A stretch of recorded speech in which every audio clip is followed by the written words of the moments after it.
News alert this morning, the president signing the bill last night to ensure the release of the Justice Department's materials on Jeffrey Epstein. The Senate and House voting for this earlier this week after several months of public outcry. Now, it's not clear how long it will take the Justice Department to release the files or what will be redacted within them. Right now, we want to bring in Republican Congresswoman Kat Cammack. She represents Central Florida. Great to see you, Congresswoman. How are you?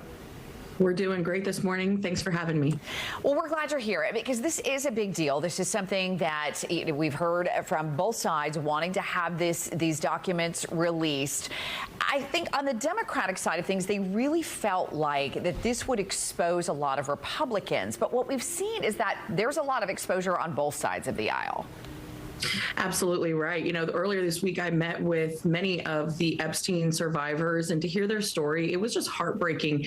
In some cases, decades, they have been fighting for transparency, accountability, and most importantly, justice. And so when I talked to both my Democrat and Republican colleagues, that was really the singular issue here. But as we have been finding out, as more and more files have been released through the disclosure of the Oversight Committee, we're starting to see folks like Larry Summers, who was President Clinton's Treasury Secretary, president of Harvard. He referred to himself as Epstein's wingman. We saw that President Clinton flew on the jet 26 times.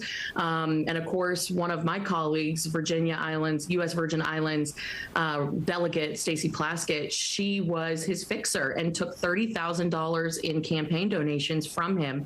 And so there's just so much that needs to be uncovered. At the end of the day, truth and justice has to prevail because those are the cornerstones of our republic. Do you expect that charges or things will happen now, or has sort of the statute of limitations passed on all this, and is it just really just going to expose a lot of things?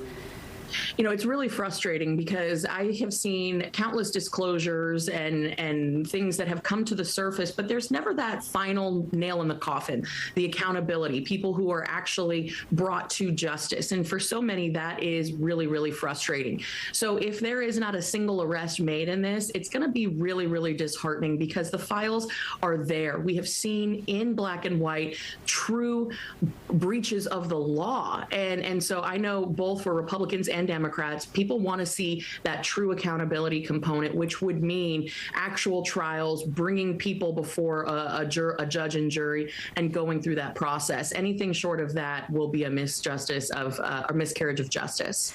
I know that it's got to be frustrating for you as a member of Congress to see colleagues behaving badly and then having to, take a vote and talk about these things, out in the public about what they're doing that they shouldn't be doing.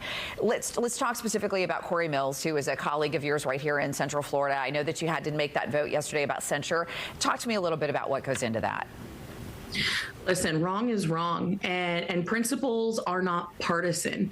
You either stand for truth and justice or you don't. And in this case, my colleague from Orlando has quite a record of alleged misdoings and some that are actually found to be true. In my case, I have a constituent who was a victim of dating violence and revenge porn at the hands of Cory Mills. And he has a current restraining order in place that not only says he cannot mention her name, but he has to stay 500 feet away from her. This is a real reality for countless women around the country. And I would not be doing my job in fighting for my constituents if I did not stand by her, because I am her voice. And so it is important that if we're really serious about holding Washington accountable, draining the swamp, and making sure that our leaders are held to a higher standard, it doesn't mean that you pick and choose based on the party affiliation behind someone's name. You do the right thing every single time. And that is why I voted for the censure. And just like I will hold my other Floridian colleague accountable today when that vote comes before the House floor, I'm going to remain consistent in that. And unfortunately, the politics are messy, but at the end of the day, it's the right thing to do. Well, we appreciate your candor and you being with us this morning. Representative Kat Cammack of Central Florida, thank you so much. Always wonderful to have you.